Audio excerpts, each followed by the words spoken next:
Dans les temps anciens, et même pour nous autres qui sommes chrétiens, il était préférable et même recommandable à un homme d'aller épouser une vierge.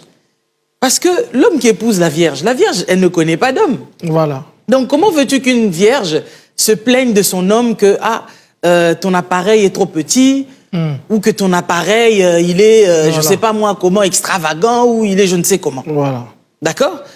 Peut-être que s'il arrivait que ça soit trop extravagant et que ça lui fait mal, ça on rentre dans un autre contexte. Mais la plupart des femmes aujourd'hui ne se plaignent pas forcément que l'appareil de leurs hommes soit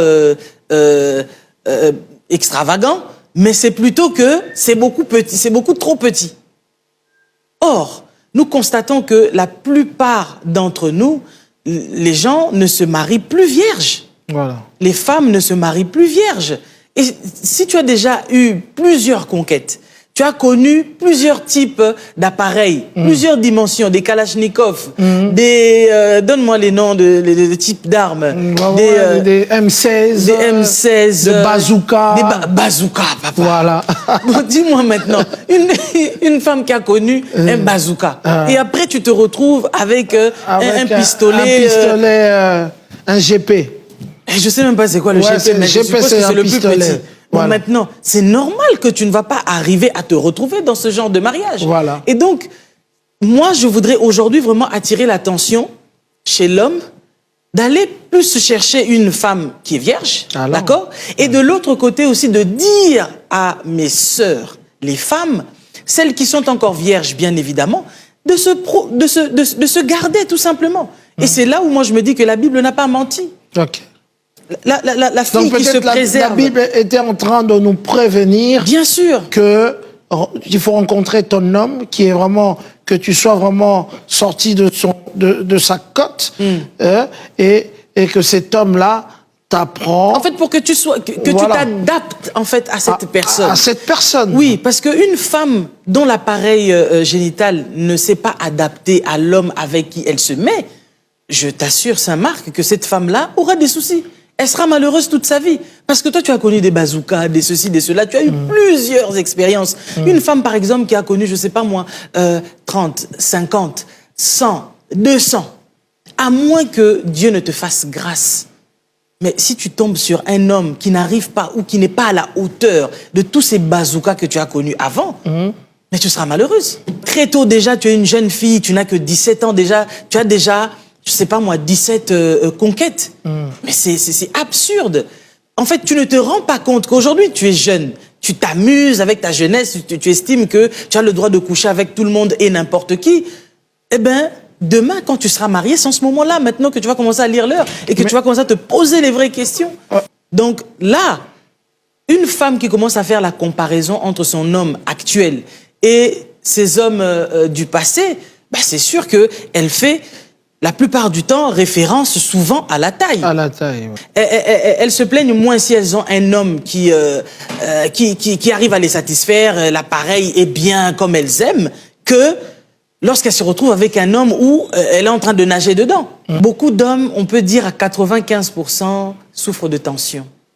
Et quand on souffre de tension, très souvent, on a recours aux médicaments pour stabiliser. Et ces médicaments-là sont les tu-hommes. Ce sont ces médicaments-là qui font à ce que la libido, chez beaucoup d'hommes, en fait, baisse complètement et les hommes n'ont soit plus l'envie, ou bien, voilà quoi, quand ils montent, bah, aussitôt monté, aussitôt il ressort. C'est pas tellement de leur faute, mais quelque part, c'est pas de sa faute à lui, mais la femme aussi derrière, quand elle voit une fois, deux fois, trois fois, et c'est tout le temps comme ça, elle se lasse aussi, elle se fatigue. Une femme qui ne se rassasie pas, c'est une femme qui a goûté mieux que son mari. Ah bon? Ah oui, quand tu goûtes mieux que ton mari, tu ne peux pas être rassasié de ton mari. Ces femmes aussi se posent des questions de savoir, quand ils demandent aux hommes d'être performants, est-ce qu'elles sont performantes? Elles font tout pour... Parce qu'il y a des hommes qui ont connu beaucoup de femmes pour exciter un homme comme ça, pour lui pousser vraiment à te prendre comme il faut vraiment lui donner envie. Mais tu ne lui donnes pas envie à la maison, il va à l'extérieur, une minette comme ça, qui lui donne autant envie, et beaucoup de femmes ne le savent pas, mais ces hommes-là, qui sont nuls à la maison sont des Balthazar à l'extérieur.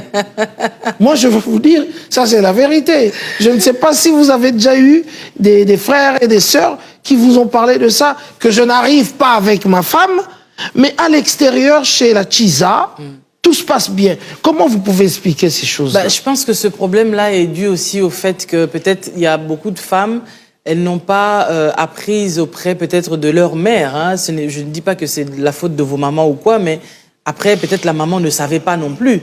Moi je sais que dans la tribu par exemple des Swahili, voilà, les mamans ne jouent pas avec cette histoire-là, voilà, d'apprendre à leurs filles comment il faut remuer les hanches et tout ça là, comment il faut bien prendre son mari. Comment il faut prendre son mari, voilà, comment la femme doit être. C'est-à-dire quand tu entres au lit là-bas, c'est un combat. Voilà. Ton mari devient ton adversaire, donc toi tu dois avoir une certaine tenue. Et souvent on le dit, hein, que n'importe quelle femme de n'importe quelle tribu au niveau du Congo peut te prendre ton mari, c'est pas un problème. Mais si une femme Swahili te prend ton mari, tu as des problèmes. Ouais. Donc, du coup, quand tu entends de ce genre de choses, c'est qu'elles ont appris quelque chose que les autres ne savent pas forcément. Alors, moi, j'appellerais aussi aux femmes, comme tu viens de le dire, si vous demandez autant à vos maris, qu'est-ce que vous aussi vous donnez ? Mais qu'ils se fassent... Soyez aussi des femmes... Qu'elles fassent des enquêtes. Oui, c'est vrai qu'il faut faire des enquêtes. Mais je vous dis... Parce que très souvent, Saint-Marc, c'est vrai, je me le reproche à moi-même aussi, nous les femmes, quand on est dehors, on est là, toute pimpante et tout ça, on est bien habillés, etc. Mais c'est comme si tout ce que nous faisons, on le fait pour que les gens de l'extérieur nous voient. Mais une fois qu'on rentre chez nous, enfin voilà, on est là avec nos cheveux pas peignés. Ouais. C'est qu'il serait mieux qu'une femme puisse garder sa virginité jusqu'au mariage. Ouais, ça serait bien, parce que Exode 22:16 est en train de le dire. Si un homme séduit une vierge qui n'est point fiancée et qu'il couche avec elle, il payera sa dot et la prendra pour femme. Le problème aussi, c'est que beaucoup d'hommes couchent avec des femmes et peu de temps après les laissent tomber sans jamais les prendre en mariage. Alors que la Bible dit que quand tu couches avec une vierge, tu es obligé de rester avec cette femme-là, tu dois la prendre en mariage. Maintenant, le problème aussi, c'est quoi? Je conseille aux hommes d'épouser des femmes vierges pour ne pas avoir des problèmes de « oh non, je ne suis pas satisfaite, oh je ne suis pas ci, je ne suis pas ça ». Ils auront sûrement d'autres problèmes, mais ça ne sera pas des problèmes de « je ne suis pas satisfaite », d'accord? Mais de l'autre côté, les hommes aussi qui passent leur temps à coucher avec plusieurs partenaires, mais toutes ces femmes que vous avez déviergées, que vous avez laissées, si vous ne les épousez pas et que vous les laissez aux autres, après les autres aussi disent que non, nous devons épouser des vierges, mais on ne va pas s'en sortir. Paris en feu. Casarema Church vous invite à un grand séminaire du 27 novembre au 1er décembre 2024. La restauration de ta famille. Avec pour invité le pasteur Joël Kabasele. Qu'est-ce que tu crains? Qu'est-ce qu'il y a à craindre? Qu'est-ce qu'il y aura à craindre? Personne ne peut te faire peur. Le Dieu qui a parlé va accomplir. Le prophète Blaise Manzambi, le pasteur Lise Manzambi seront aussi de la partie. Cette personne qui invoque l'Éternel, cette personne qui ose, c'est une personne qui a la foi. Et la foi défie la réalité. Il est temps pour vous de vous lever pour votre famille. Il est temps pour vous de briser les limitations de votre famille et venez récupérer ce que le diable vous a volé. Contact 07 83 59 47 82 ou par mail casarema.contact@gmail.com. Recevez dès à présent la délivrance de votre famille.